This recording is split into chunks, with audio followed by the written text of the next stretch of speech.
Welcome to Finding Passenger Lists from 1620 to the 1950s, Part 1. I'm Rhonda Hoffman. I'm the Genealogy Specialist at the Buffalo and Erie County Public Library.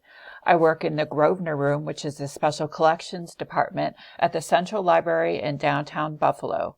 The Grosvenor Room includes genealogy, local history, maps, rare books, and music scores. We'd love to have you visit us once we reopen.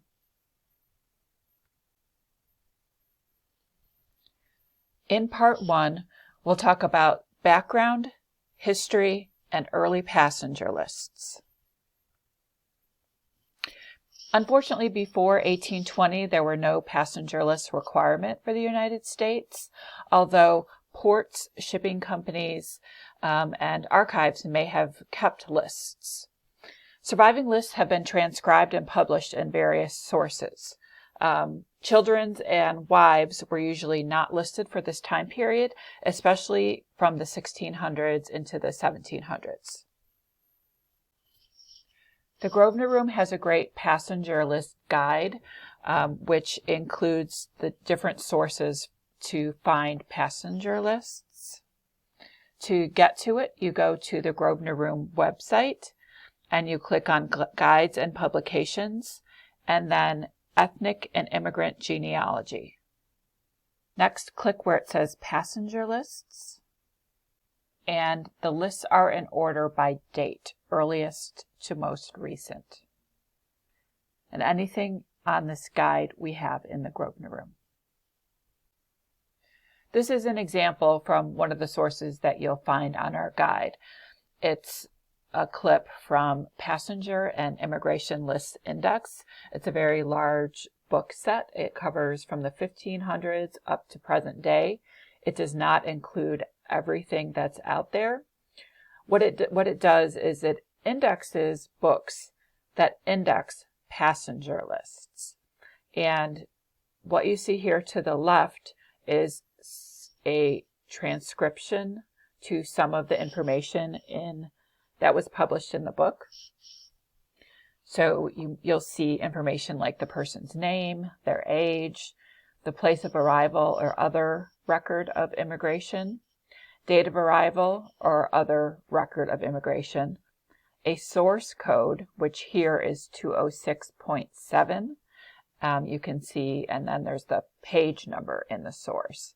And to the right, in the beginning of the book, will be the source details. So that 206.7 means this book that we see on the right, Check Immigration Passenger Lists, Volume 9. And we could let you know in the Grosvenor Room if we have that other book.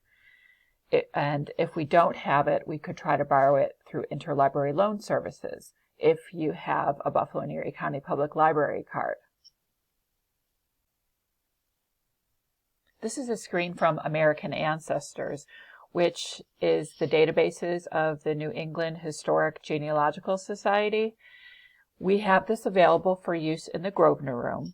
It's only available in-house in the Grosvenor Room through the Buffalo and Erie County Public Library. And you can keyword search it, and you'll find excerpts from different books that are in the database. So here, the top search is John Barcroft, and you can see to the right it lists that he came on the ship James, and then you could click on that and you would see the particular details. In the example that we showed, it wasn't an actual passenger list where that data came from. It was from something called Licenses to Go Beyond the Seas of England, which cover in the 1630s into 1639. There is also some information from 1677. And what these lists will give are ships and general location of where the person is going. The date listed on these lists is the date of the oath that was needed to get a license, or the date of issuing the license. It's not when they actually arrived or left their country. Other types of examples where you might see early passenger data are lists of convicts or indentured servants bound to America. Libraries, archives, museums, and historical societies may hold any early surviving passenger lists before the U.S. government required them. One place that you can search the collections of those places is ARCHIVEGRID. It's a free website, and good search terms to put in are passenger lists, manifests, customs house, logbook, and the names of shipping lines. WorldCat, another free resource. It includes different library holdings for all over the U.S. as well as some foreign locations. That's another great free website that you can use to look for archival collections of passenger lists. Here's ARCHIVEGRID, and what I did is I searched for logbook, and you can see different ships listed here. I got over 6,000 different hits with that term in it, and you can see some early lists here. So even though the U.S. required passenger lists beginning in 1820, full compliance didn't occur until 1905. Here's an example passenger list that looks very similar to a census register, where you'll see data at the top, the data that's being collected, the different column headings, and then you'll see all of the information for each individual that traveled. Here are two sections from two different passenger lists.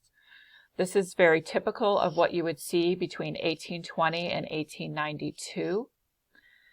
So the first one is from 1846. It's the bark Edinburgh. And it has that it came through the port of Cork, and that is going towards Boston. That information you can see at the top. Then you'll see the information for each person. So what we see here are their names, their ages, their gender, their occupation, the country which they belong to, that they're a citizen of, and then the country that they're going to. Towards the right, you see remarks relative to any who may have died or left the vessel during the voyage. So if someone passed away, you'll usually see a note, and it'll usually include the date and possibly the cause of the death. At the bottom, you see the same type of information. We see the ages in years. We see a gender. We see the profession, the country which they are citizens, their native country, the intended destination or location. This one includes the number of pieces of baggage that they came with. And it also includes what part of the ship they stayed on.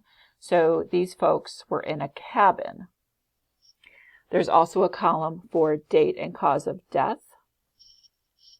That one is from 1890.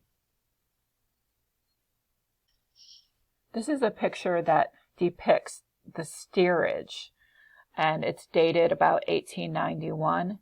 The steerage is where most people traveled, where you have your living quarters, where you eat, where you socialize, all in the same place. So to the left of the picture, we see where there's kind of like bunks. And then over to the right, there are more bunks, and towards the close part of the picture to the right, you'll see a table where they would sit and eat. From 1893 forward, we find even better information. One of the most important pieces of information is the place of last legal residence, so you know where they're from in the foreign country. The port of embarkation, where they started their journey, their final destination, if they were ever in the U.S. before, where and when. If you're joining a relative, the name, address, and relationship to the relative. Their place of birth is noted beginning in 1906, and beginning in 1907, the name and address of the nearest relative in their home country. This is a passenger list from 1900. Here we see a woman named Sigrid Alto traveled on the Baltic, and she is 22 years age. She's a female. She's single. It says she's a servant. She's able to read and write. Her nationality is Finland. Her race is Finnish. The last permanent residence is in Saimaa in Finland. And the nearest relative in the country that she came from is her mother, Maria, who also lives in Saimaa. Her final destination is New York City. And one thing you want to remember when you're looking at passenger lists is there are often 2 pages to the records. So always, when you get a hit in the database and it brings you to a page, always look ahead 1 page and back 1 page, just in case, so you don't miss something.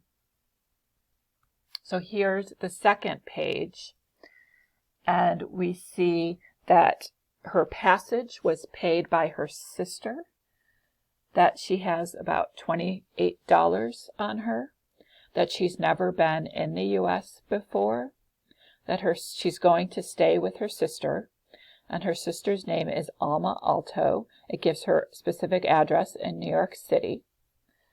It asks whether she's a polygamist, whether she's an anarchist. It asks about her health, mental and physical. It says good. And it says her physical description. So she's 5'2", has a light complexion, blonde hair, blue eyes. She has no marks of identification, so like things like a scar or a birthmark. And it says her place of birth is Saimaa in Finland. Unfortunately, some passenger lists didn't survive. But luckily, from 1820 through 1874, there were quarterly reports made that included copies of passenger lists. They were made for the Secretary of State by the collectors of customs at each location. These may be the only things that survived, and sometimes they didn't transcribe the full information, so it may only be partial data. This is the National Archives website. If you want to see a list of all the possible ports that people could have come in on and the dates of the lists that are available for research, go to this link. There are over 300 locations on this webpage. In the beginning, when people came to the U.S., there weren't many restrictions, but eventually there became immigration laws that restricted certain people from coming into the country. The first restrictions were in 1882. One example of a restriction, this is from 1891. This is a list of classes of persons denied the right to immigrate to the U.S. So people who were considered insane, paupers, people with contagious diseases, persons convicted of felonies or misdemeanors of moral turpitude, and polygamists. In 1921, that was when they first made immigrant quota restrictions. This picture depicts a health inspection. You can see that this inspector is inspecting the lady's eyes. If it was thought that someone trying to enter the country fell into one of those restricted categories, they would have been held aside for special inquiry. Unfortunately, these were very subjective. For example, for certain time periods, you wouldn't be allowed in if you had a poor physique, or for questions of moral turpitude. That could be something like if there was a woman who was unwed and pregnant, they could decide not to let her into the country. These people faced a special inquiry trial and investigations while they're being held for trial. Investigations may have been done while they were in Ellis Island custody. During the investigations, agents would interview passengers thoroughly and also interview other witnesses. And sometimes you might wonder, like, well, how did they find out certain people, certain information about people? Sometimes a U.S. resident may warn officials that someone was coming into the country that they didn't think should, because, say, for example, for moral turpitude. If they failed the trial, then they would be deported.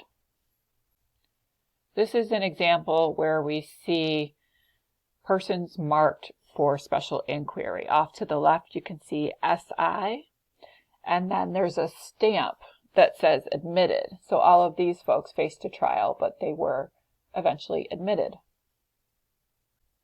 If you see the SI notation on a list, look at the end of the list for the ship that they came in on. A special inquiry list may be included and the reason for being held may be stated. These you might find beginning in 1903. So on this list, we can see the cause of detention, which is the reason they were held back. And here, most of the people are women, and you'll see the cause of detention. You'll see something like to uncle, to brother, to sister. Women needed to wait for someone to pick them up. They weren't allowed to travel alone into the U.S. For their safety. So you'll also see their destination, which is often an address that they're going to with the person who's picking them up. And it will tell you how long they were there. You can tell how long they were detained by the number of meals, which is on the far right. Most people only might have had 1 or 2 meals, but you might notice that someone might have had to wait a few days for someone to come pick them up. If someone was rejected, if they weren't allowed into the country, they would be sent back at the cost of the shipping company. Sometimes the shipping company may have also had to pay a fine. So it was in the shipping company's best interest to check people out before they sent them on their journey, because this obviously they would have lost money because of this.